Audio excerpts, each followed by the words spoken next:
हमारे राष्ट्रीय सचिव श्री जयंत भाई कतीजा जी, दिल्ली प्रांत के अध्यक्ष ईश्वर चंद जी, मैं हमारे राष्ट्रीय सचिव जी से निवेदन करूंगा कि पत्रकार वार्ता को प्रारंभ करें।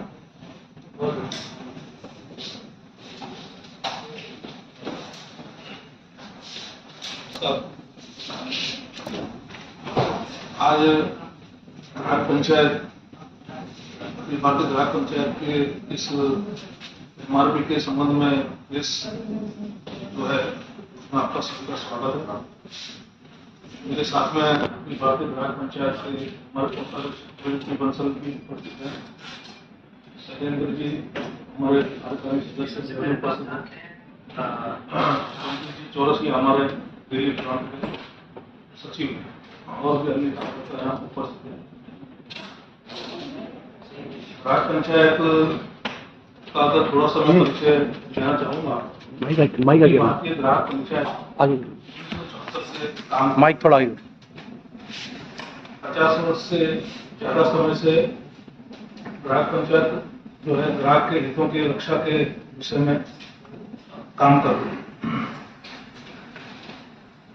सामान्य से ग्राहक पंचायत का जो कार्य पद्धति है उसके बारे में एक या 2 मिनट में मैं बात करके फिर अपने विषय का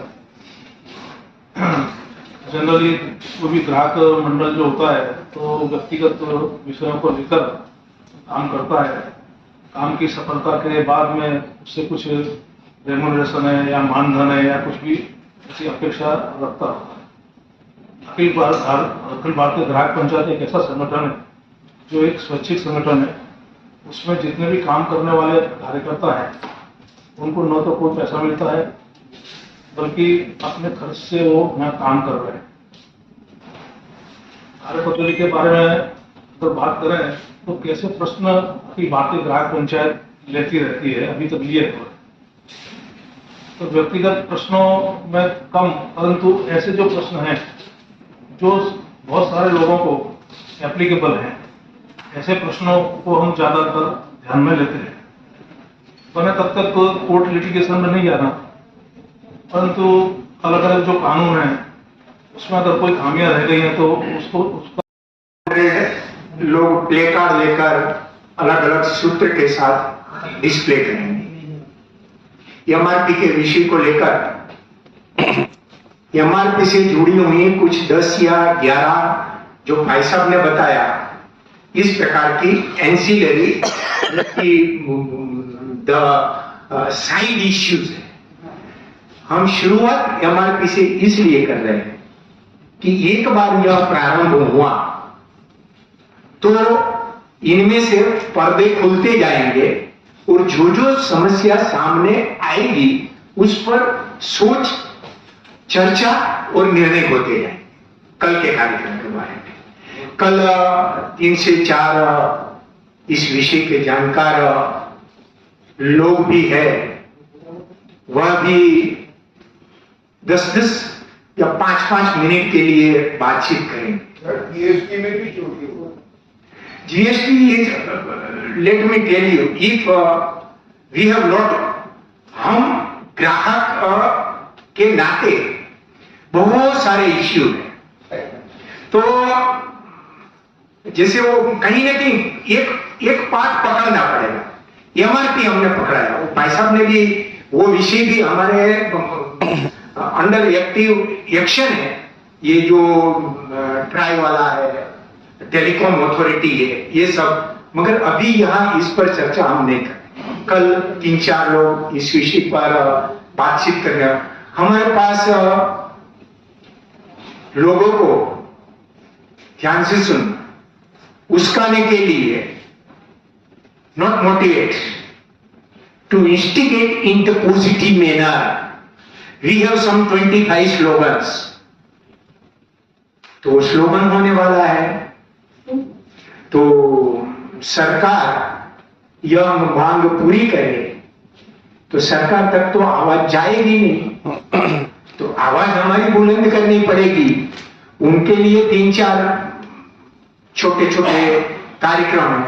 इस प्रकार से 90 मिनट्स तक का यह कार्यक्रम है। सर, अगर सरकार कोई कदम नहीं उठाती है तब तक, तो फिर आपकी आगे की रणनीति क्या होगी? हाँ, आगे की रणनीति देखिए, अगर एक बड़ा व्यक्ति को मोशन में लाना है तो सबसे पहले उनको एक्टिव करना पड़ेगा। एक्टिव करने के लिए ये सब हम पॉजिटिव अटैक कर रहे हैं। 2 साल से पत्र का जवाब नहीं दिया। मंत्री के सामने हम बात करते हैं तो मंत्री हमसे बात नहीं कर सकते। हम शांति से ही पूछते हैं, ऐसा तो नहीं कि हम बहुत बड़े लोग हैं, मगर उनकी कमी है। They accept, they confess, they admit and they agree. तो इसलिए उनको भी कुछ इस प्रकार का प्लेटफॉर्म चाहिए। ये हो रहा है। ये एमआरपी का इंट्रोडक्शन हुआ कैसे? तो हम सबको याद है कि पहले जो उस पर जो कोई गुड्स जो होती थी, पहले आइटम्स होती थी, उस पर लोकल टैक्सेस एक्स्ट्रा प्राइस लिखते थे और लोकल टैक्सेस एक्स्ट्रा इस तरह से लिखा जाता था। अब लोकल टैक्सेस अलग अलग प्रांतों के, अलग अलग जिलों के अलग अलग होते थे। तो ग्राहक को यही समझ नहीं आती कि लोकल टैक्स कितना ऐड करना है इसमें। और व्यापारी जो है, कुछ व्यापारी, सभी नहीं, और कुछ व्यापारी ऐसे भी थे जो लोकल टैक्सेस एक्स्ट्रा के नाम से कुछ ज्यादा पैसा उससे ले आया करते थे। तो इस समस्या का क्या हल करना, एक विषय चल रहा था। तो सरकार के जब ध्यान पर आया तो मैक्सिमम रिटेल प्राइस का जो कानून सरकार ने बनाया और सभी टैक्स को समावेश करके मैक्सिमम रिटेल प्राइस उसकी इतनी होगी, उससे वो आपको वहां प्रिंट करनी पड़ेगी और उससे ज्यादा कोई भी जो दुकानदार है वह पैसा नहीं ले सकता। इस प्रकार का एक कानून बनाया। बहुत अच्छा कानून था। सरकार की मंशा भी बहुत अच्छी थी। जो मुनाफाखोरी चल रही थी या लोकल टैक्सेस एक्स्ट्रा के नाम पर जो लूट चल रही थी, उसको बंद करने का एक आशय से एक अच्छा कानून सरकार उस समय पर लेकर आई। परंतु हम देखते हैं कि सरकार कितना भी अच्छा कानून लेकर आती है, परंतु कुछ न कुछ उसमें लोग खामियां ढूंढ ही लेते हैं अपने लाभ के लिए। एमआरपी में भी यही हुआ। एमआरपी का कानून तो लेकर आए पर उसमें कुछ कमियां थी। सबसे बड़ी कमी तो ये थी कि एमआरपी कितना लिखना, उसका कोई भी नॉर्म्स सरकार ने नहीं बनाए थे। एमआरपी लिखना बस, और एमआरपी से ज्यादा पैसा कोई नहीं ले सकेगा, इतना ही प्रावधान उसमें किया हुआ। तो ये कमी के कारण परिस्थिति ऐसी पैदा हुई कि व्यापारी, मैन्युफैक्चरर कुछ भी उस पर एमआरपी लिखा करते थे, लिखना शुरू हो गया। 1 रुपए की चीज है, उस पर 10 रुपया भी लिखेंगे और 100 रुपया भी लिखेंगे। तो ये एमआरपी जो अच्छे उससे बनाई थी, उसका मिसयूज होना चालू हो गया। एमआरपी लिखने के लिए कोई नियम बनाए नहीं, कोई मर्यादा बनाई नहीं, इतनी अपर लिमिट होनी चाहिए एमआरपी की, वह भी तय नहीं किया हुआ। और अंततः ये हुआ कि ट्रेडर्स जो है उसमें कुछ उदाहरण ऐसे भी आए कि जो थोकबंद विक्रेता हैं, जो थोक में माल लेते हैं, वह मैन्युफैक्चरर्स से कहते हैं कि भी हम आपसे ज्यादा क्वांटिटी में माल ले रहे हैं, परंतु हमारी एक शर्त है कि आपको जो गुड्स है उस पर पर्टिकुलर एमआरपी लिखना पड़ेगा, और वो पर्टिकुलर एमआरपी लिखेंगे तो ही हम आपसे माल लेंगे। तो इस प्रकार की एक मिली भगत ट्रेडर्स और मैन्युफैक्चरर की भी शुरू हो गई, और उसके कारण 100 गुना एमआरपी लिखना शुरू हो गया। और ग्राहक जो है उसको एमआरपी लिखा है, वो उसके हिसाब से पैसा देना पड़ता। ये बात सही है कि एमआरपी फाइनल रेट नहीं है, आप बार्गेनिंग कर सकते हैं, परंतु ग्राहक के पास में कोई इंफॉर्मेशन होगी तब वो बार्गेनिंग करेगा। उसको तो कुछ मालूम ही नहीं है कि इसकी लागत मूल्य क्या है। जब ग्राहक को लागत मूल्य नहीं मालूम होगी तो वो किसके आधार पर बार्गेनिंग करेगा, और व्यापारी क्यों उसकी बात सुनेगा। और जो गांव में तो स्थिति ये पैदा हो गई कि एमआरपी यानी सरकारी रेट है, ऐसा एक भ्रम पैदा हो गया। और अगर 10% या 20% उसको डिस्काउंट मिल गया तो ग्राहक ऐसा समझता है मुझे व्यापारी बहुत बड़ा लाभ करती है। अब एमआरपी ज्यादा लिखने के कारण क्या हुआ कि जो अलग अलग स्कीमें चल रही हैं, एक पर एक पीढ़ी चल रहा है, और भी अलग अलग प्रकार की स्कीम चल रही हैं, तो तो वो इसीलिए चल रही है तो पहले से एमआरपी दुगना तिगना लिखा हुआ है, तो एक पर एक देने में एक फ्री देने में कोई हर्ज है ही नहीं उनको, तब भी उनको मुनाफा है, आपको डिस्काउंट मिल रहेगा, सेल चल रहा है। इस प्रकार की भ्रामक जो गतिविधियां चल रही है और एक भ्रामक मूल्य पैदा किया गया है और उसमें ग्राहक जो है वो लूट रहा है। तो ये एमआरपी जो अच्छे हेतु से बना है, परंतु उसमें कुछ प्रावधान की कमी होने के कारण ये एमआरपी का जो उचित लाभ ग्राहक को मिलना चाहिए वो नहीं मिला।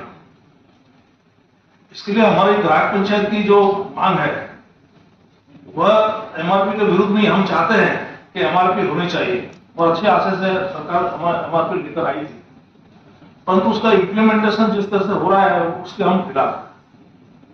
हम चाहते हैं एमआरपी लिखने के लिए कोई नीति नियम बनाए जाए और नीति नियम बनाने के लिए कोई प्रावधान, कोई लॉ में अमेंडमेंट करने, अभी जो एग्जिस्टिंग लॉ है उसमें भी अगर आप चेंज करना चाहते तो उसमें भी चेंज करिए, पर कुछ ऐसे नीति नियम है जिससे एमआरपी कितनी लिखनी वो तय हो, उसके कोई क्राइटेरिया तय होना चाहिए। क्राइटेरिया तय होने के बाद में उसकी कोई अथॉरिटी होनी चाहिए कि भाई ये एमआरपी बराबर लिखी है, ये देखेगा कौन तय करेगा कि एमआरपी बराबर है। तो उसके क्राइटेरिया तय होने के बाद में कोई बोर्ड है, कोई कमीशन है या कोई ऐसी स्टैट्यूटरी अथॉरिटी होनी चाहिए कि जो ये एमआरपी का ऑब्जर्वेशन कर सके। साथ साथ में जो भी एनजीओज है जो कंज्यूमर फील्ड में हमारे जैसे और भी एनजीओ जो काम कर रहे हैं उनका उसमें रिप्रेजेंटेशन होना चाहिए। ये 3 मांग हमारी सरकार से है। अगर एनजीओ का रिप्रेजेंटेशन होगा तो ग्राहक बता सकेगा भाई ये चीज ये नहीं, इस तरह का होना चाहिए, इस तरह का नहीं होना चाहिए, ये सब बात करेगा। तो ये 3 मांगों को लेकर हम ये कार्यक्रम कर रहे हैं।